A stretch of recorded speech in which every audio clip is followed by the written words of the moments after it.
All you'll need is a T15 Torx bit and a 7mm socket. Before any repairs, always unplug your appliance from the mains.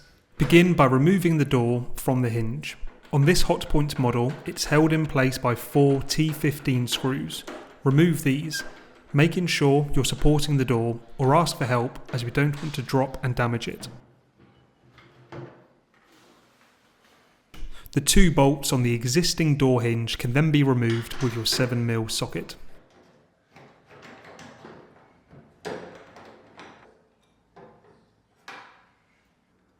You can then unpackage your new door hinge.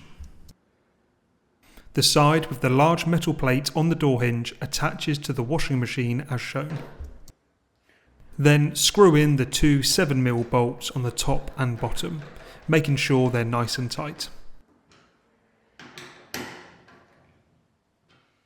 Reattach the door to the new door hinge and re-screw the 4 screws back in place, again making sure you're supporting the door.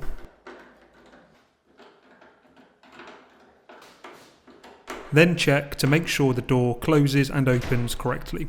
And that's it, your new door hinge is all set to go.